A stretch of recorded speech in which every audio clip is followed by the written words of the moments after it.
Maintenant, vous voulez un bâton magique. Il n'y a pas de bâton magique sur la terre. Chaque pays du monde a eu les étapes à franchir. Comment Bino et Panabino, Boluka, bâton magique Moroboy. Le même peuple pleure. Oyo constitution Ndengenini. Président Salebiso, ça est le côté Kaka Maloba. Non, la constitution dit que c'est le premier ministre. Le premier ministre. Non, non, non. C'est ça que vous avez décidé dans la constitution. Nous, nous sommes président. Ok, d'accord. Quand tu changes de constitution, mais finalement, vous ne voyez pas qu'il faut qu'on nous éduque dès les bas âges pour qu'on comprenne et qu'on sache ce que nous voulons réellement. Eh, Bandegondanga, Kamere exagère. C'est pas possible. Comment il peut parler contre les présidents? Lui aussi, c'est pas bon. Bon, Kamere, on va les déchoir. Oh, t'es, papa! Botikaye! Est-ce que ça m'a liboso? Voilà quel genre de peuple vous avez. Je n'aime plus faire les débats avec des Congolais. Parce que je trouve que le raisonnement est totalement gauche. Ils sont les plus compréhensifs au monde, mais ce sont les plus pauvres du monde. Un pauvre ne peut pas être compréhensif. Le plus pauvre du monde est le plus compréhensif du monde. Et il est le premier à conseiller tout le monde. Hey, Nzambenangaï, qu'est-ce qui nous arrive au Congo? Et ceux qui vont dire, oh, il y aura la organisation. Non, c'est faux, il n'y en aura pas. Ne mentez pas les gens. Kamere partira, il n'y a rien qui va arriver, pas même un individu qui vous va quitter le Congo. Koutuba Moussou Baroya, Nakisasa. Barolinga Bavanda, Basso Mapé Bapango, va construire. Je vous dis, il n'y a rien qui arrivera. On nous a dit que non, Kanambe, quand il entre là-bas, tu sais qu'il saute dans les 4 jours. Mais ils ont oublié que c'est lui qui décide, c'est le blanc. Ce n'est pas Kanambe. Kanambe peut ne pas venir à l'Est. Si les blancs décident que nous coupons le Congo demain, je vous dis demain, on les coupe, tac. Tu peux pleurer, sauter, descendre, et comme tu n'es pas bien là, et ça ne va rien faire. Mais quand le blanc dit non, vous ne coupez pas, papa, tu peux encore continuer à blaguer et faire toutes tes bêtises là. Vous n'allez pas couper. C'est ça la vérité. Quelqu'un m'a dit hier, oh Kalonji, il y a la manipulation du peuple congolais. Oh Kalonji, je vais vous lire. Je vais vous lire. Quelqu'un, il intoxique déjà mon ami. Il dit à mon ami, je vais vous lire. Il dit à mon ami ceci.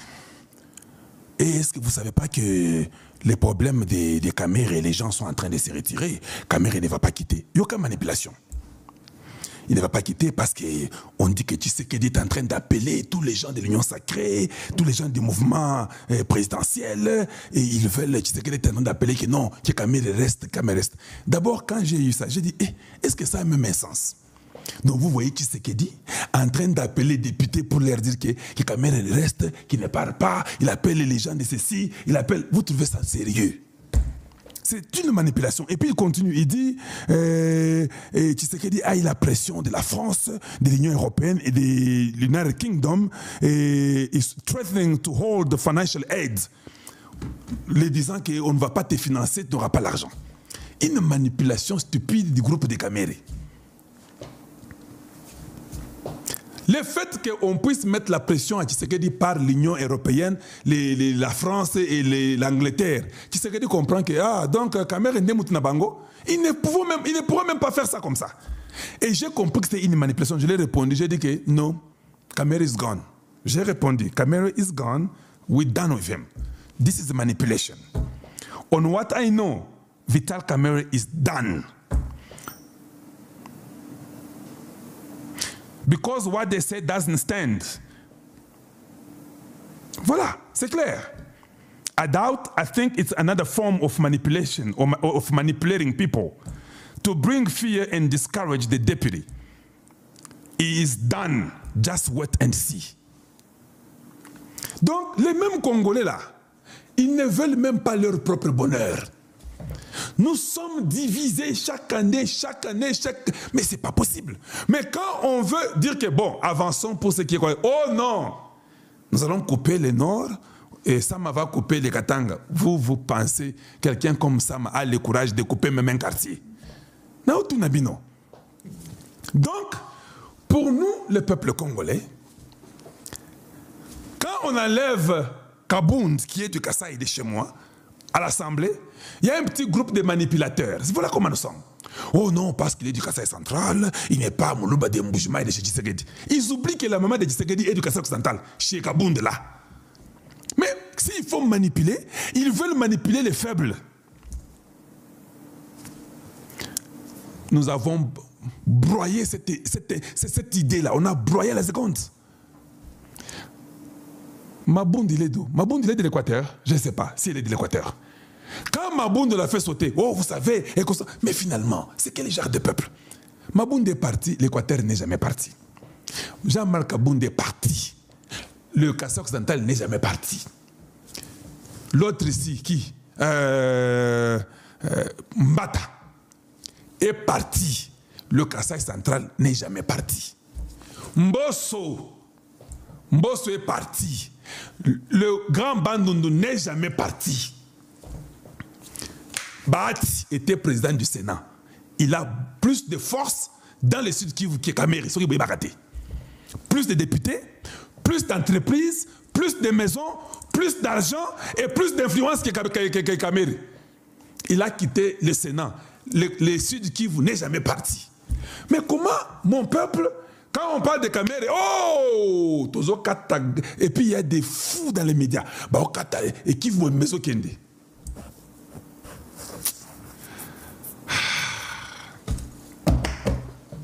Vous appelez Kabila Katangé, non? Mais Kabila est devenu vagabond. Il n'a pas coupé le Katanga. Pourquoi? Papa, sachez aujourd'hui que le dernier mot ne vous revient pas parce que nous ne sommes même pas mûrs. Si on était mûrs, je n'allais pas dire ça. Mais comme nous ne sommes pas un peuple mûr, ça ne vous revient pas les derniers mots. À ce que je sache, le Congo ne sera pas divisé en morceaux. À ce que je sache. Et avec Donald Trump, vous rêvez. Il ne sera pas divisé. Mais si vous n'êtes pas sérieux et mûr à l'intérieur, ils vont continuer à se jouer de vous et faire toutes les bêtises là.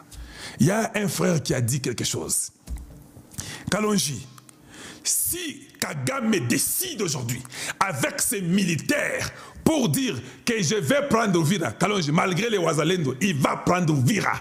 Il a des militaires sérieux, ils vont se battre, ils vont prendre Vira. Et puis je lui pose la question. Mais depuis mars, pourquoi il n'a pas pris Uvira alors? Il n'a pas pu dire. Moi, je ne crois pas comme vous. Je vous ai même montré les militaires de Nanga qu'il a dit qu'il a formés. Je les ai minimisés. Je sais pourquoi je les ai minimisés. C'est parce que ce que je dis était la vérité. Vous avez vu un militaire là-bas. Vous avez toutes les personnes, il n'y a pas de militaires là-bas. Oh, on m'a aussi envoyé aussi les images. L'armée aussi a formé ses militaires. Je vais vous montrer rapidement et puis nous continuons. Où sont les militaires de l'armée qu'on m'a montré? Où sont les militaires de l'armée qu'on m'a montré? Voyons un peu voir si je peux voir les militaires de l'armée. Oui, oui. Ça sont les militaires de l'armée qu'on m'a aussi montré. Si vous remarquez bien, Ezaka fantisme, vous sentez que Bamapinga Bangoyo. Tout le monde peut voir que Bangoyo n'est Bamapinga par rapport aux gens qui ils sont à 14 000 pour votre information. Tout le monde peut voir que Bango Yonde Bamapinga Bangoyo, ils sont à 14 000 qui viennent définir dans les centres de formation Moura. Oh, Isabana Moura, c'est qui ils ont connecté. Discipline à Kosakanate. Ils sont là et vous pouvez voir vous-même que Bango Yonde Bamapinga, 14 000. Il y a même la vidéo. Je peux avoir la vidéo quelque part. Est-ce que je peux la trouver pour vous, que vous puissiez voir? Mais j'ai quelque chose à vous dire. Donc, quand vous regardez normalement, où est la vidéo en question? Est-ce que je l'avais prise ou pas?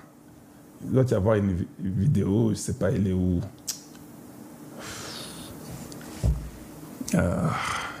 Quelqu'un m'a donné la vidéo, mais je ne sais pas là où elle est. Et c'est ici? Non.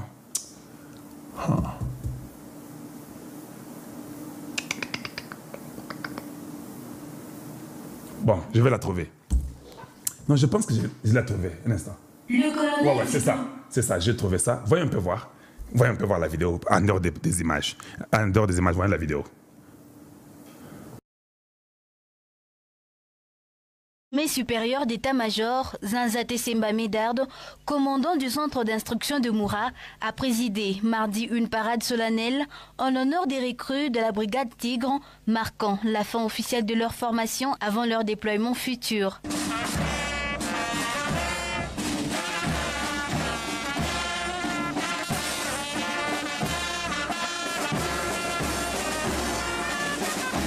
Au cours de cette cérémonie empreinte de discipline et de ferveur militaire, le colonel a procédé à la remise des nouvelles tenues aux recrues, les félicitant pour leur endurance exemplaire, leur sens de l'écoute et leur engagement. Même quand vous regardez là, vous ne sentez pas que c'est les militaires. Maintenant, la question qu'il faut se poser, comment ces moribonds que je vous ai montré des Rwandais là, un papa de 64 ans, nous arrivons, nous perdons les terrains. Est-ce que le problème c'est de ces militaires? Non, tout n'est pas congolais. Ce que vous avez un bongo normal. Quand tu regardes, tu te dis que non, les Congolais sont bien formés, ils ont l'endurance, ils sont capables, ils sont jeunes, ils peuvent faire face à n'importe quelle armée en Afrique. Et le Rwanda ne peut pas les résister. Ça, c'est ce que moi je sais. Mais quand vous voyez ces enfants-là perdre, il y a une complicité. Comment vous ne comprenez pas ça? Il y a une complicité dans l'armée avec tous ces anciens généraux. Je le répète toujours.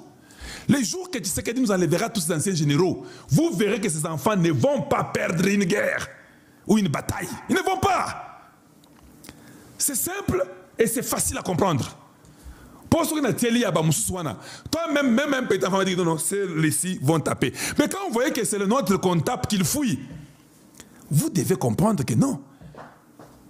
Il y a quelque chose qui ne va pas. Et la chose qui ne va pas, c'est l'intelligence de l'armée qui est vendue. Nous sommes plus endurants que eux. Nous sommes plus combatifs que eux. Si nous ne pouvons pas gagner dans 4 ans, je ne garde aucun général. Ça, c'est maintenant Kalonji dans sa colère. Je ne garde aucun général. Tous dehors. Parce que c'est inexplicable.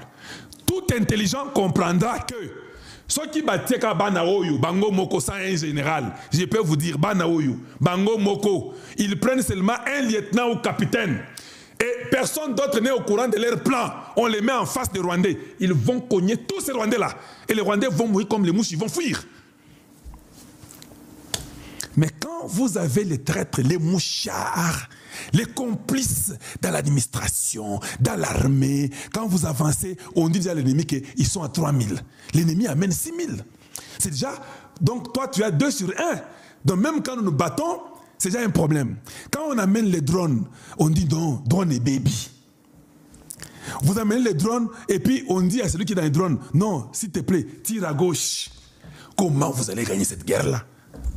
Dites-moi un peu, même si tu es macaque armé, que tu tellement que... Non, on va te tuer.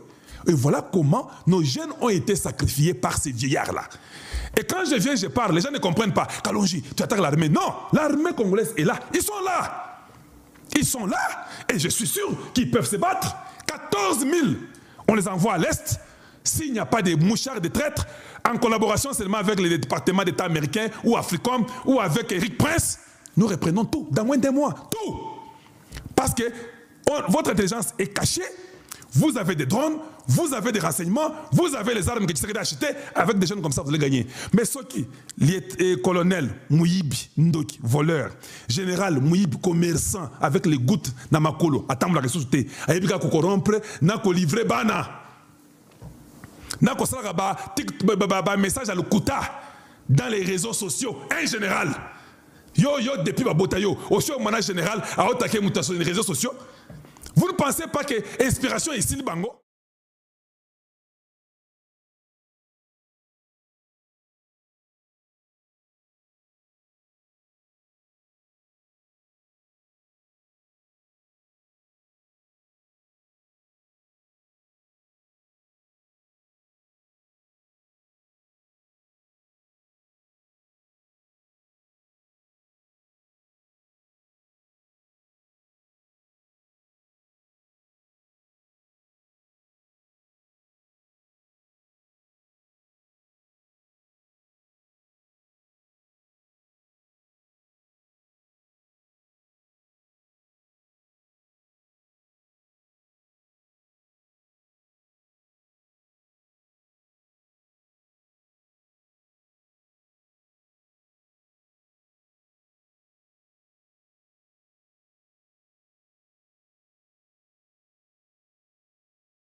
babiloko ya bongo mpona kokase yango esengeli kozwa moto oyo ozomoni oza na confiance na ye bandeko na nga nazoloba na bino babisika nyonso wana na minute oyo torekipera yango il apesi liva na cadre toujours ya baplan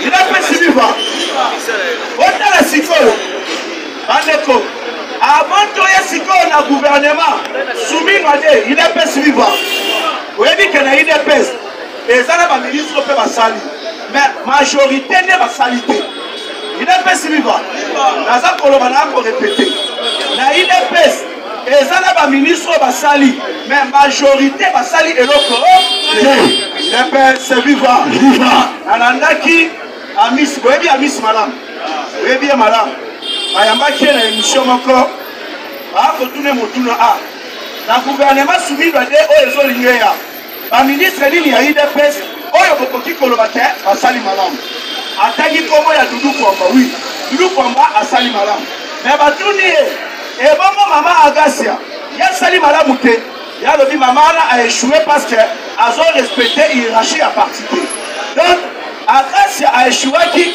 pour a respecter Kabuya te donc ce qui veut dire chef de l'état azo nommé ministre oyo bibi na idps pour réussir et sengolo sala makambo Kabuya solo bango il est pesi viva mokonza mboka aye kozwa kaka moto bango balobi asali malamu te atie na hydrocarbure il est pesi viva oyebi stratégie ni baelaboraki balingaki babloke essentiellement na na te mpo na ntango ya rentrée scolaire mutu ezala na terrain il est pesi viva biti ya pétition ezali mpo na nini Kamere akomaki kobimona petit roi na perso ya Assemblée nationale ezala mboso ezala chulumbai ezala nani mutakoki koloba eloko na Kamere azati Kamere osamate voyage oyo elongo bali même premier vice-président ya Assemblée nationale asala Kamere a récupéra nyonso okoki kosala eloko te pe majorité ya ba voyage oyo Kamere bande kosala ezalaki mpona kocontre diplomatie ya chef de l'État ezalaki mpona kodiaboliser contre la République démocratique du Congo il est payé suivant nde toye komona Bindule atelemi alobi no au moment où nous sommes agressés tokoki jamais kozala na président ya Assemblée nationale comme Vital Kamerhe donc ye azali ba M23 baakomele biso 1-0 aperso ya Assemblée nationale. Alors, essayez tout ça pour sauver le pays. Essayez tout le monde. Kamere olongwa. Il est possible de voir. Il y a un voyage au caméra salaka. Aucun Afrique ici dans le non. Aux la santé ça pour déranger. Aucun contrôle médical. Depuis quand Kamere y a un contrôle médical dans l'Afrique ici. Aucun contrôle médical. Il fait partie. Na baye oyo ba financer makama mini dialogue ya tabo meki Kamere mbongo ya financer na yango wana eza mbongo oyo a ko détourner na Assemblée nationale donc ozo za mbongo ba congolais oke ne cofinancer et pas ya batolo basa ko ba congolais bonta la tabilo moko il est possible vivre il nous a dit mais non voyez possible il y a plusieurs détournements dans l'Assemblée nationale. Bon, on a 9 millions de dollars wana te. Wana za oba bimisi. Tango procès ko fongwama, okomona ba monta e ko biba ebele. Il est possible vivre. Kamere azoko ya lisusu pourquoi? On a complicité na ye na ba M23. Na ba e oyo ba ko tangisa makila ba congolais na na est. Nous la lobby oye koya eya. Nous la lobby la kolakisa ete ke naza congolais. Nazali moba merci na Bindule bona eboka pétition ba récolter ba signature soki Bindule azalaki lokoso oyebi bien ba politicien bele ba luka mbongo soki Bindule alingaki mboka na ete alingaki azwa mbongo oyo Kamere a proposé mais Bindule boyi eza pena ba député oyo bakali balobi non eza likambo ya makila Kamere alobi nazoba kisela bino boba na kotoucher $20,000 longwa batali balobi papa na $20,000 na yo papa ke ende ba étranger oyo nyonso akobanda koteka babiloko il faut babanda kopesa bafacture il est possible vivre facture reconnue par l'état eza facture baakobenga facture normalisée Yonanga soki to telemi, net to sauver Mokao. Tout que le chef de l'État t'a chigné sur terre. Mokonzambo Kabazo Bounisae, la partie là, Bazo Bounisae, la présidence de la République, Bazo Bounisae, y compris l'armée. Il est combattu partout. Faut que la Moutou, moyen qui est à l'aéroport exacté, Bakati Lotiriki, Atali va proposer Balobi Naïa, qui est dans Congo Brazzaville, soit au qui est en Angola, Fatiata la Lobino, non qui est à la Brazzaville. Non, qui est en Angola, non, qui est en Congo, soit qui est en Kokufa, n'a pas fait Mokana. Il a fait Siliva. Va tenter plusieurs formations pour Kaïté. Mais on a pour informer Bilo. Oui, la minute, Pierre est déjà déclenché. Ils ont bras de fer Yamakas entre Kabila, le président Félix Antoine Seketilo. Il a fait Siliva. Ils sont parlementaires debout. Nous sommes des politiciens. Pour les Canadiens, on va vivre dans les politiciens. Dans le bas, il y a un bandakala. Bitumba, Kabila Sali Sarabiso. Et ça pose un pouvoir. Pose un Congo. Après ça, on mobimba la roi. Dans le bas, il y a un autre. Le long Kabila la qui s'est roté. Kabila Binia Lobini. Alinga Sali. Azongi la pouvoir. Il y a un autre. Sur le pouvoir, Azolinga Zongela. Tomi Tuna. Pouvoir Oyo Lobi. Olivier Zonga na Congo. Okozonga sur base de quoi? Tolinga aussi ma constitution. Tolinga aussi ma constitution. Mais Bino qui a fait parler. Par M23. Mais le même constitution. Et le bien était que ça c'est le terrain. Okozonga la constitution. Loba okufa obota na identité asi. Est-ce que Kabila a coupé à l'identité asi? Mais bon bon le bien nous la cause. Nanzela ya coup. Dans cela, il y a un pays africain à solliciter aide politique et militaire. Il a pas suivi. Au moment où nous sommes, nous avons un chef de l'État, nous avons un service de renseignement. Soit un combattant, il a pas suivi. Un combattant à l'air, un combattant, il a pas suivi. Aussi, Naba, poste stratégique, il y a armée, mon Konzamoka, Banda pour changer dans l'immédiat. Et pour votre information, ils ont mis en place mon besoin de ça déjà. La armée, dans la police, il a pas suivi. Vous voyez, il a outil qu'on découvre. Autant les gens qui vont être chef de l'État. Ils sont tous là-bas, Rwandais, il y a armée. Ils sont calés dans Noki, Rwandais, il a pas suivi. Franck Tumba Biamunda, des générations à Rosalamodi. Il a pas suivi. Mon Zamboka, Aza militaire, Aza expérience sur le plan militaire. Mais quand même, Aza Moutouro, Aza Nakacha Kosala, et quand il s'est militaire, eh bien, Oyazali, mon conseiller à maison militaire à chef de l'État. On est à la proposition, et pas à chef. Tala moto oyo, chaye koto, tala moto oyo, chaye koto. Mais batouane le koni babane ko sala. Bazui wane, bache koma kasaye. Bazui wane, bapesi kombo ya bakatanye. Bazui wane, bachange bango bakombo. Bapesi bango bakomba bakongolais. Baye nango siko. Chef de l'État zo sali tout mise en place de salemi. Donc ba Rwande wana bazongi lisusu na kati ya armée. Il a pas suivi. Et l'homme voilà balinga qui va répéter en haut du sous-sous. Et dans la liste et jeux côté qu'on a mis en place. C'était prévu et ça il m'a déjà bandakala. Liste des jeux côté.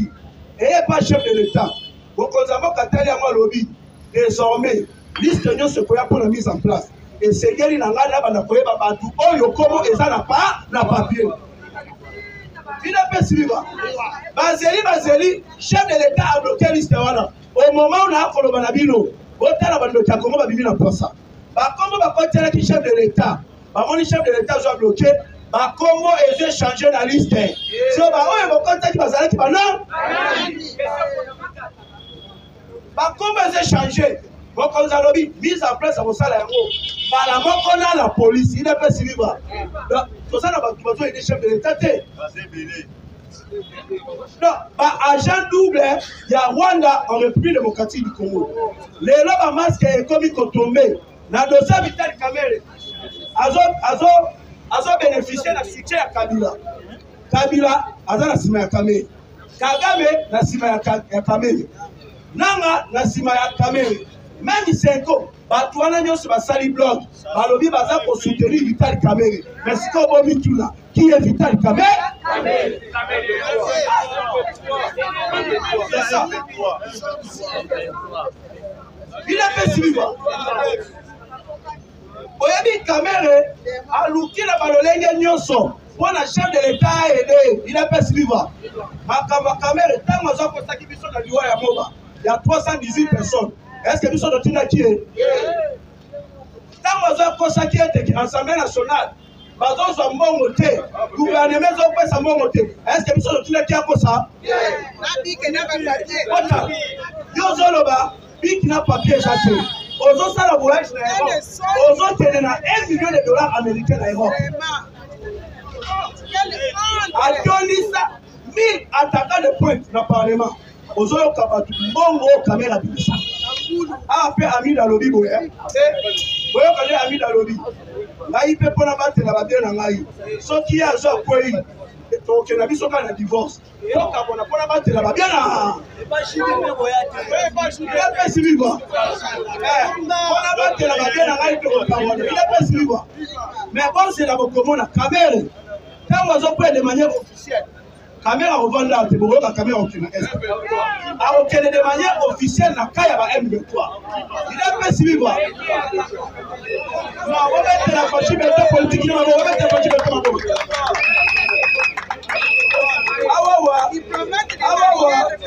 Awa général ya Kotumba. Na général Mai. Balobi boy, na lo bato na lo baté. Balobi l'air a sonné. Toyebi bien.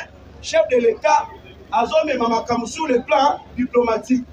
Mais Bisso, Tozaba Wazalem, total l'article 63 de la Constitution.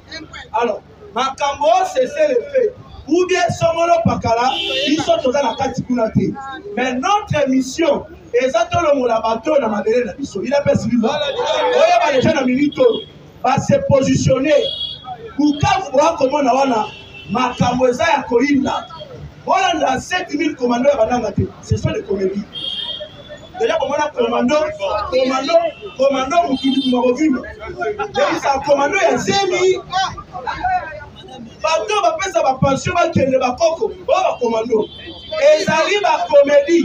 La carte va tourner dans le Banabino. Il n'y a pas seulement des Congolais. Il y a quelques Congolais, des Rwandais, il y a des Ougandais, il y a aussi des Somalais. Oh, ça il a pas suivre. Va mélanger, va la physiologie à Congolais. Ok, bah, toi, dans la zone de la ville, il s'est si mon cas, c'est toi. Madame, votre attention, est-ce que vous avez vu? Votre face, c'est la parole. Madame, votre attention, oh yo, à te mettre licence dans notre domaine. Vous mettez qu'à l'école, après, merci. Nous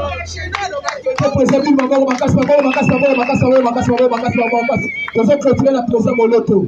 Nous avons clôturé par le mal. Nous avons été la présidente Moloto. Mettez la maman comme UDPS viva. Oui, Biké. Docteur, président Pioul, président Nyonso. Moloto Rolobani.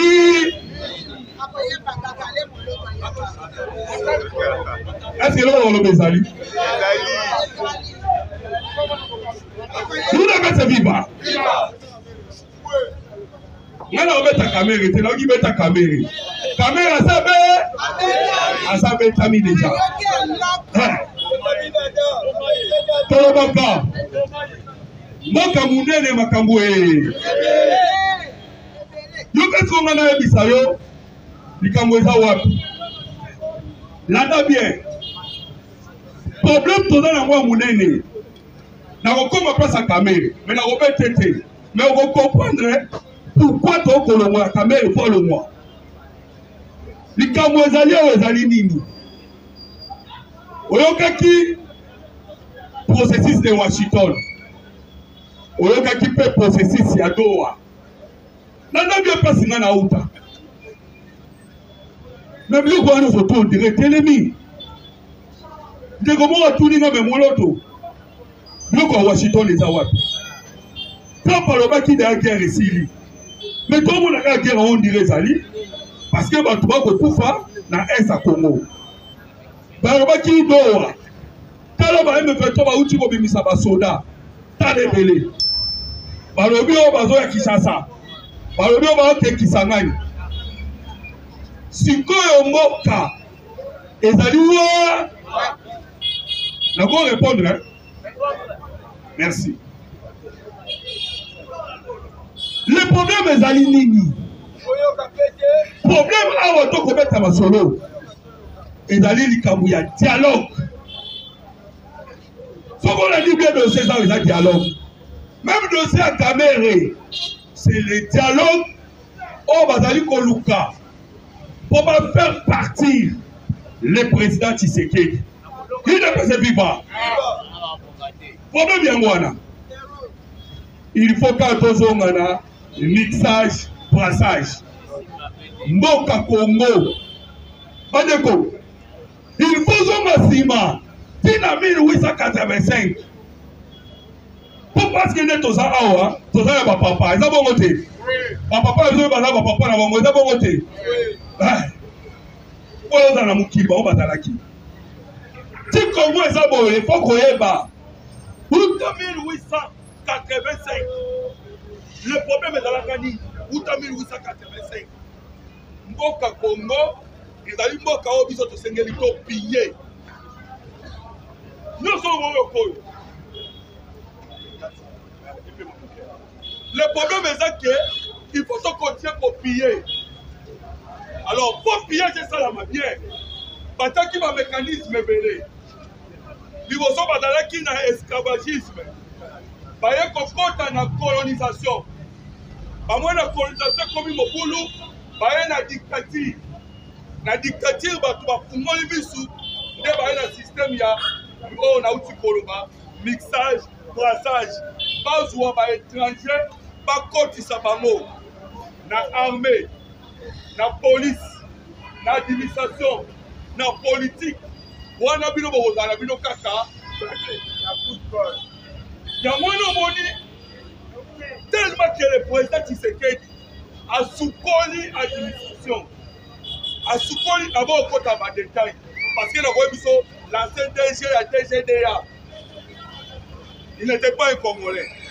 Pour on a que dans ma détail au Congo. Soit on a un officier, pas de Congolais. Au Congo, le Congo, un président aurait pas tout sniper. Soit maman n'a pas attaqué la 8 ans. Donc, c'est un objectif là-bas. L'Obini le Kanaki, Maxime Prévost, le ministre belge des Affaires étrangères, à l'Ekanaki aussi. On dit tant on a qui parce qu'il c'est un secret. Tant on a qui na Congo, na kutana qui na mokonza mboka Félix Antoine Tshisekedi Tshilombo. Na yebisa qui est pena insista qui tendera mususu ezate. Il faut qu'un dialogue. On dit bien mot.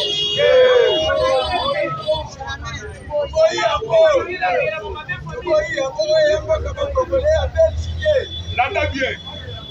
Là où tu vois Sabino, non seulement les gars dans la boca pour la mouvement oyo, mais quand vous êtes encore dialogue, Bobasani, mixage, brassage, même ma caméra là encore. Voilà pourquoi la zone a eu en 1885.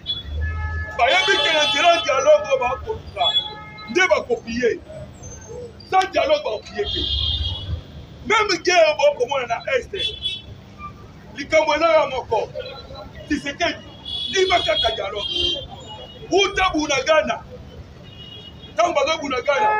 Kagame mais dis-moi dialogue. Dis-moi dialogue. Tant que dis-moi dialogue, c'est-à-dire dis-moi ton pied Congo. Maxime Prévost le bureau. C'est un moussou, c'est un dialogue. Quand vous mettez quelqu'un en Afrique d'ici, alors va y dialogue. Putain, kamere oto koloba aloba nini dialogue alors mama na likambo eza wana kasi nalobaki mutuna moko ezalaki oyo nayesaki oke batuni ngai ke Trump alobaki guerre esili so wapi Trump bayeme veto bakomi kutu koloba o me wapi Trump na bino yango mukoni na oyo okundela bino me yo ka sikoyo nga nayebisa yo Donald Trump je pense eleki 3 ou 4 jours mama oyo ya biso yangola RDC oyo azali journaliste na Maison Blanche akendaki atieli Donald Trump likolo atuni ye question yebisa biso sikoyo yo olobaki ke Kagame na Tshisekedi mokonzi mboka bakoya awa me ti lelo bazoya te mpo na nini atunaki Trump oyebi réponse na bapesi de passe nazali Trump alobi boye guerre wana esesali 30 ans 35 ans kutu yango oyeke bato bakufa ebele dernièrement awa 60 personnes baotokufa mpona makambo etali état islamique nazo répété mot à mot maloba ya Donald Trump alobaki na anglais tosengaki interprétation tozaki wana alobi bongo apres koloba su boye président Tshisekedi na Paul Kagame bakoya me na suka nango bakisi tozali kogere situation ino mpe se viva okoki kokomprendre langage ya politicien tozali kogere situation me yo kasi konga nayebisa yo ke situation eza gere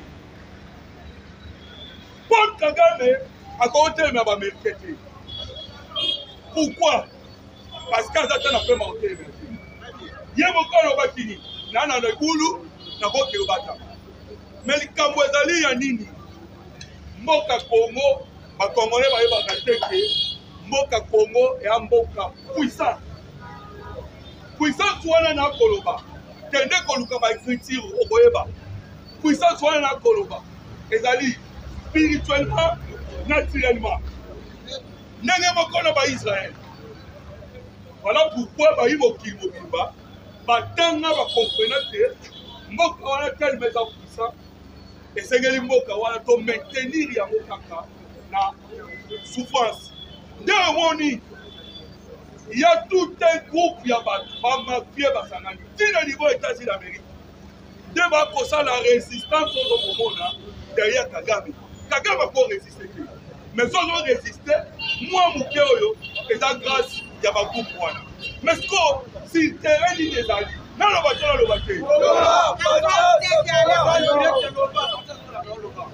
na terrain sikoyo toye na terrain parce que nayebi tiko yebisa bino te Trump alobaki bagere situation je pense kolondaki conseil des ministres oyo utaki kolekana na niveau ya Maison Blanche Donald Trump abengaki numéro 1 ya renseignement ya CIA atuni question parce que faut koyoka politicien ndenge te Tshisekedi atangisa biso okoka kodécréter otala oyeba osisa aloba nini abengisaki numéro 1 ya CIA atuni na numéro 1 ya CIA mission napesaki yo na RDC na Rwanda ekomi na niveau nini numéro 1 ya CIA telema alobi makambo ezokende kitoko me bino bomona eke bien te me ngai lokwa nalandaka makambo wana nyonso te pre nayebi ke makambo ezokende kitoko me kozo mwa ta me makambo eke kitoko yoka sikoyo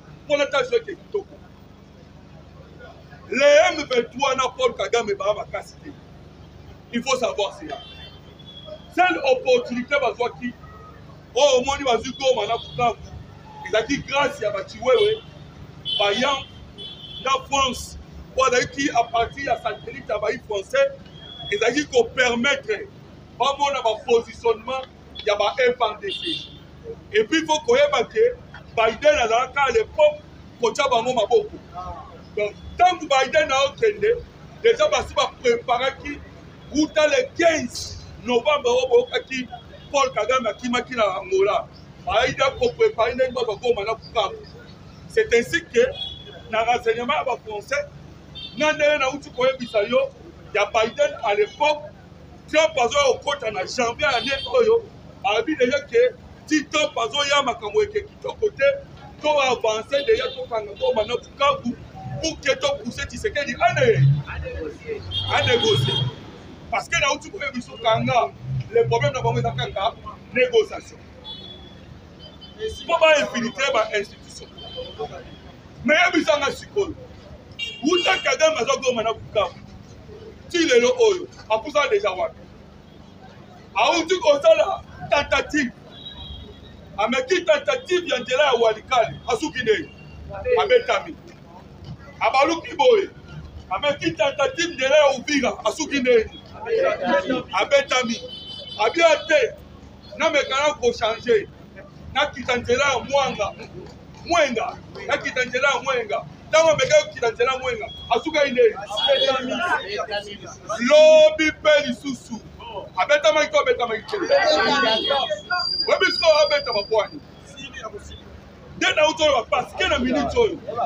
Ba meke de ya basi ba disposer les biso. Satellite moko de observation. Eza déjà wana. Parce que ba français ba kokala ba vérifier la technologie. Alors, nous avons déjà les renseignements. Par renseignement to na yango ne permettre biso lelo ne to koloba. Parce que Mikolo comme un système de vidéo. Voilà na ko remercier ba jeune pour ba ko travailler na CNS. Baba saka na 2 ans, baba ni musala ka 2023 awa. Mais musala bango eta kitoko. Awa ndeza boye. Les renseignements congolais comme il faut. Pas très basi ba zoami en désordre. Alors, comprenez déjà que awa déjà mukande ko mamaki. Na gouvernement congolais pour que balancer attaque pour la récupération à Goma na Bukavu. Mais bah tu vas stopper biso les Américains. Ce sont les Américains. Donald Trump doit stopper. Ah mais non, c'est la NAM. Et qu'on stopper au Donald Trump, les États-Américains stoppent Como. C'est grâce à Qatar. Parce que Qatar déjà bien qui est États-Unis d'Amérique. Aïe bis américain, tout le monde dirait Congo a dit attaque. La récupération comme on a. Voilà pourquoi il y a besoin de Congo dans Noisela. Alors, Qatar a besoin États-Unis d'Amérique et il y a besoin de Congo. Il ne peut se vivre. Néanmoins, Emilia Qatar a besoin de Paul Kagame dans le Bango. Kagame a Kenda Kula toi qui t'a écoulé. A Kenda qui n'a Qatar. Dans le Bango, il y a besoin de là. Comment il y a 16 ans qui cherche à attaquer. Ceux qui cherchent à attaquer, il y a des gens qui ont été. Nous avons comme ça, nous avons réseau à Rwanda. Laurence Kanou Kalbane de Apoulé. A mobilisé déjà, va te belé. Attaquer tout. Oh, déjà, déploiement, il y a un pas de ces alliés. On a beaucoup na Uvira. D'ailleurs, 30 camions qui déjà à Bujumbura. T'as déjà pas prêt pour attaquer. Donc, il faut que vous les jours où on donne des cas que vous faites ça, pour nous attaquer, il y a des gens qui vont attaquer. Nous allons bientôt dans le il ne peut se vivre. Les jours où on donne des repères, ça m'a moi. C'est comme Vital Kamere. Vital Kamere a tiré qui est le pion. On va européen, on va qui n'a pas. On a Emmanuel Macron. Pour le cas et Macron déjà ça qui est aux États-Unis d'Amérique. À solo à Canada Trump. A ébicité si c'est que du poids. On a Emmanuel Macron. Trump a ébicité, pas question. Si c'est que du poids. Parce que les Sénégalais banquiers n'ont cité voilà. Les Sénégalais banquiers, les États-Unis d'Amérique dans l'euro. Na Donald Trump, oh, ça c'est le Canada qui est à 1 cm. Il y a du toy. Trump a eu un pasteur. Trump a eu un pasteur. Tant que Macron a été Trump, Trump a bien moins athée. Ma pasteur va l'obiter, tu sais quelle fois ça. Alors, oui, mais ma pasteur va l'obiter, c'est banal. Voilà, dans le niveau, il y a État, il y a ville chimique. na état ya Virginie dépasse Donald Trump aza au pouvoir bapaster wana nyonso basanganaki bakomaki résolution et la résolution wana bakomaki bayebisaki déjà Donald Trump biso état ya Virginie elongo avec bareligie bapaster nyonso to otosoutenaka otopiyaka na mpo na yo tolobi boye yo Donald Trump il faut soutenir Tshisekedi il faut pas soutenir Congo et je pense que bapaster wana bakutanaki mpe na biso botali na état ya Virginie bafoto elekanaki na réseaux sociaux prophète Konde akutanaki mpe na mwa moko na bango bakendaki basololi bazwaki kutu mokanda bapesaki ye abimo nasi bomonaki nde bapesa document na niveau ya état ya Virginie mais tellement na Congo mpo bakala eleki mingi oyo basololaki na prophète Konde na minute oyo prophète Konde mpe nga namona na ye mokonzi ya mboka te oyo bakalaka nde boyebi na Congo bakalaka et pourtant soki bapermettre yango bapema yango basololaki je pense bondaki mpe jiba ya mapia ndenge makambo alobaki ke biso tosangani bapaster ya Congo na bapaster ya Ghana na bapaster ya États-Unis d'Amérique ensemble tozali kotravailler pour que kimia ekota na Congo. Alors omoni nzela tokende nde yango wana nzela ya dialogue na bango nzela ya calcul ya France ya Belgique parce que bamonaki Tshisekedi aza bloqué Moïse Katumbi déjà aza na baproblème Kabila aza na baproblème élément na bango etikali kaka mopeza nani batikali kaka na Kamere je passe bamonaki Kamere non azalaki wapi akendaki na France na Emmanuel Macron bafrançais bazalaka maki wana so bamoni otelemeli bango mingi baye kobatama ndeti na minute oyo baobatama na nsima ya Belgique pour que Belgique akoma na kosala oyo bango balingi nakanisi mpo na lelo na sukia wa merci.